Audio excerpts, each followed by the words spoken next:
ono telur penuh terus santai.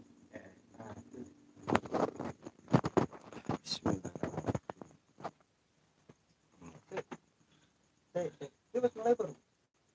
Ora mulai. Aku kurang kontrol. Nek iki salah ke dadi aku ngobrol wong loro ora kaya ngobrol biasa wae.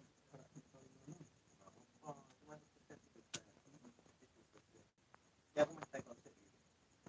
Itu dia telur harus santai. Ora telur sih. Telur. Apa itu telur? Karena media nih. Telur. Ini tak jelasin sedikit. Setahu saya loh ini loh. Telur itu ya seperti santet ya. Kalau telur ini itu istilah orang itu banyak orang itu menganggap telur itu kan santet gitu. Tapi telur ini sebenarnya yang setahu saya itu kiriman seseorang yang untuk atau membunuh secara pelan-pelan. Tapi yang dibunuh atau yang dikerjain itu ada yang itu istilah orang itu seperti dia dimasukin jin ya, seperti dimasukin jin.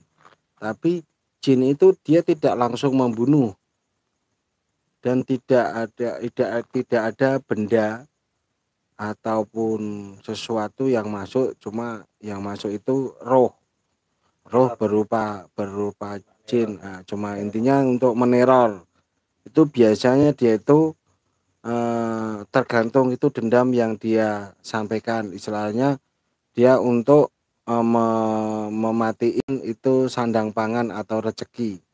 Nah, orang yang kena telur itu dia tuh mencari kerja atau biasanya umpama dia mendapatkan 100.000 setiap hari, karena dia mendapatkan 100.000 setiap hari karena dia kena telur itu, dia sehari kadang-kadang dia nggak dapat uang dan badan itu terasa itu pegal-pegal dan capek-capek dan apa istilah orang itu dia itu lemes gitu loh.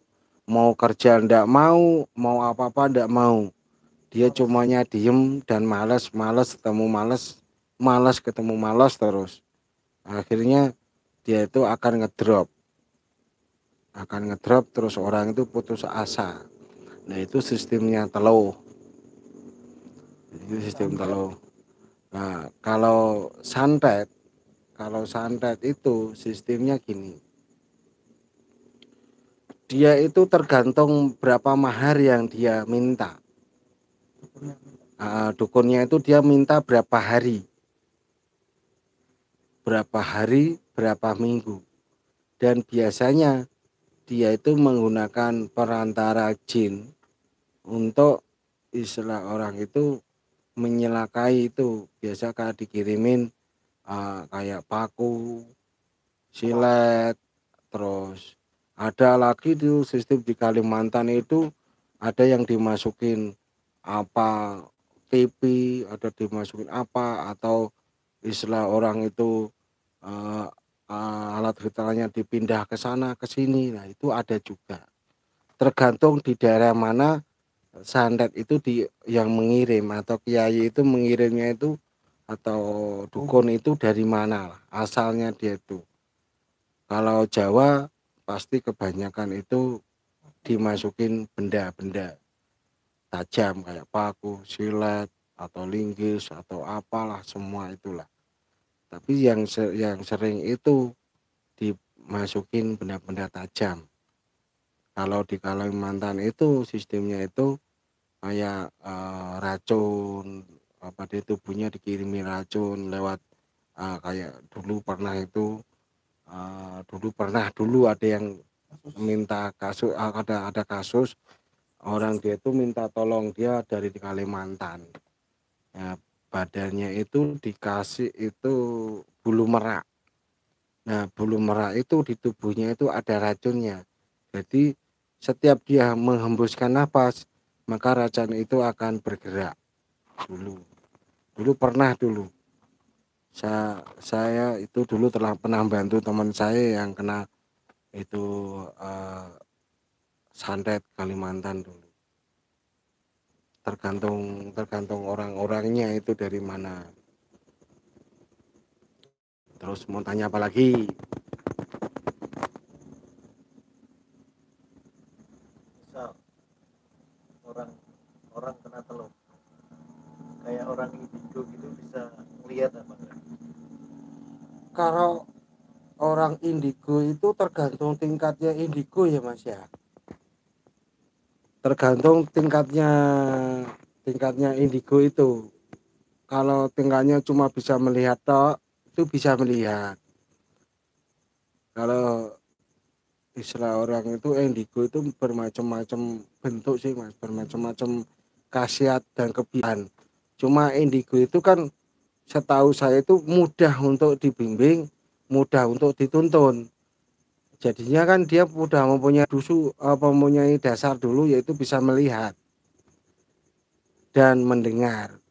Ada yang bisa mendengar tok, ada yang bisa melihat tok. Nah, kalau bisa dua-duanya itu cepat untuk dituntun, cepat untuk dibimbing, dan dia bisa melihat itu kiriman itu telur itu bisa melihat bentuknya apa, jenisnya apa, dia bisa melihat, tapi dia tidak bisa membantu. Nah, karena dia memang tingkatnya baru melihat. Nah, kecuali kalau udah belajar, nah dia bisa membantu. Tapi tergantung tingkatannya, kemampuannya orang indigo itu. Ada yang orang indigo itu, ada yang istilahnya dia udah belajar dan dia punya ginaris, ya bisa membantu. Punya ginaris, tapi kalau dia tidak mau mengolah, ya dia tidak bisa membantu itu, gitu loh. Terus cara untuk diri kita sendiri mencegah dari teluh dan santet itu gimana? Caranya itu satu, kalau kita orang Islam ya, kalau kita orang Islam itu perbanyaklah kita itu menjalankan kewajiban kita umat Islam, yaitu sholat. Kedua, zikir. Ketiga kalinya sedekah. Itu yang paling utama. Kalau dari segi kejawen ya tergantung tingkat kemampuannya kita. Kalau orang kejawen itu kan ada yang ilmunya tinggi, ada ilmunya sedang, dan tingkat-tingkatan menang mana lah. Tergantung itu lebih kuat mana, dukun apa kita gitu loh. Itu Om, saya pernah dengar kalau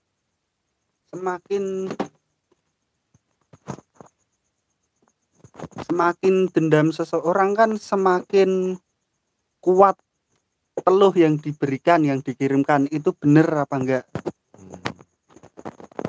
Gini, memang sih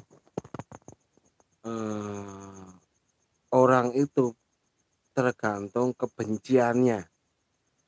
Kalau bencinya itu istilah orang itu menggebu-gebu atau bencinya sampai ke hati, ya tahu, itu bisa bisa dan itu cepat. Dan keduanya berani maharnya. Wani piro kalau orang Jawa bilang gitu. Wani piro. Kalau dia berani ya mintanya cepat ya cepat, tapi dasarnya juga memang unsur kebenciannya.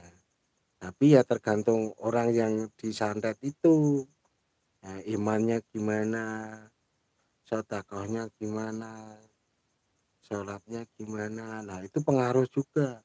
Kalau orang yang imannya kuat, sedekahnya kuat, ya itu insya Allah dia tidak akan kena santet itu. Makanya kuncinya itu pada diri kita sendiri, gitu loh. Apalagi yang mau tanyain, dan ada ini, nggak ada, saya tutup. Alhamdulillah rabbil alamin. Assalamualaikum.